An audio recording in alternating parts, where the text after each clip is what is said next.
Good Shabbos, Shabbat Shalom.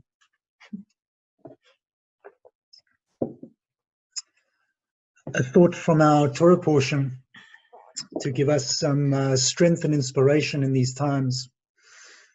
The Torah portion begins with one word, Vayikra. If you look in the Sefer Torah, which I hope you will do tomorrow morning if you're joining us, you'll be able to see how a traditional Torah is written by a sofer. The very first word, Vayikra, the first word of this book of Leviticus, is written in a strange, unique, unusual way. How?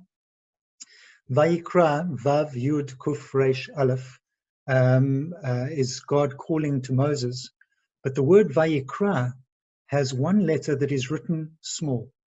So on a normal line of Torah, you will find that all the letters are the same height, unless they have a leg dangling down or an arm stretching up. But the Aleph is normally the same height as all the other letters. But in this case, the Aleph is small. It's smaller than the other letters in the word Vayikra and all the other letters in that line. Why is this? Well, there are many scribal traditions that have come down to us through the centuries.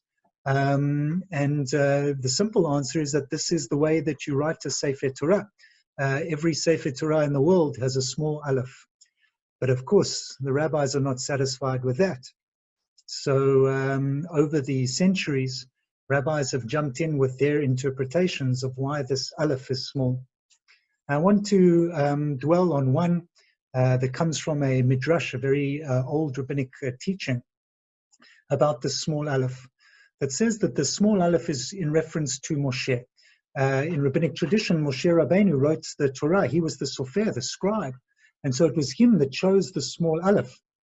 And the midrash says that Moshe felt that it was too arrogant to begin the book of Vayikra, to say Vayikra, that God called out to Moshe. Who is Moshe that God should call out to him?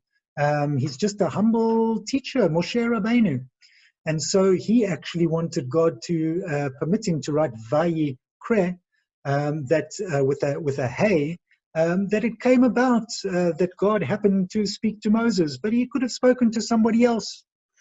So the compromise was that God said, no, I want it to be Vayikra with an Aleph. I want to say that I called to you, but we'll compromise and we'll make the Aleph small as a way of recognizing your humility, that Moshe Rabbeinu doesn't need a big Aleph. He can have a small one. And this is the explanation that is given for the small Aleph in the Torah.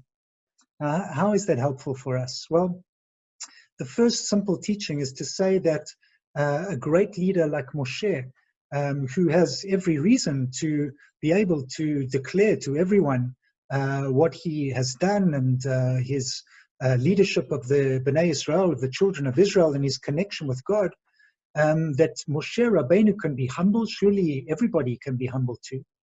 But to say the reverse, that from humility, from small sources, can come great and powerful leadership. See how much Moshe was able to achieve just from the small, silent Aleph.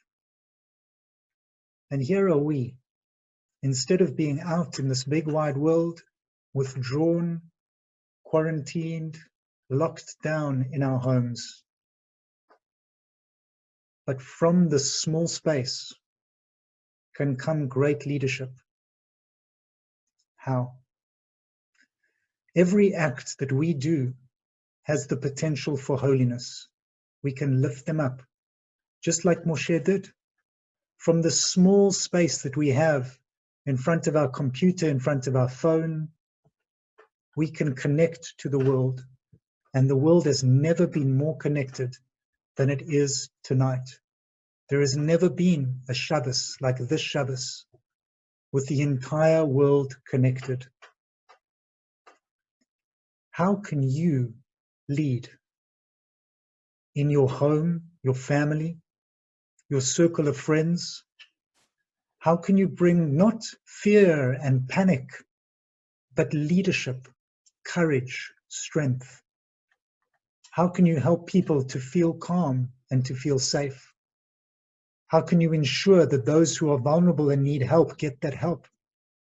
How can we make sure that when we have the privilege of walking out of our flats and houses and homes to shop in the supermarkets, that we won't over shop, but just take what we need, trusting that the next day there will be something there for us too. In these small acts, we can be leaders. Leadership is not showing that we are not afraid. Leadership is recognizing that we are vulnerable and saying we are all vulnerable. Being courageous is not going outside and defying the lockdown. Being courageous is saying, despite my desperate need to go outside, I am going to stay in. A small Aleph and a powerful teaching. So this Shabbos Vayikra, as we find ourselves drawing within, let us connect to that inner strength within ourselves, to have the courage to be able to lead, even if it's one other person, or 100 or 1,000,000, with the small acts of love, compassion, reaching out, generosity, kindness, and courage. That we should be leaders inspired by Moshe Rabbeinu's small Aleph. Shabbat Shalom, everybody. Good Shabbos.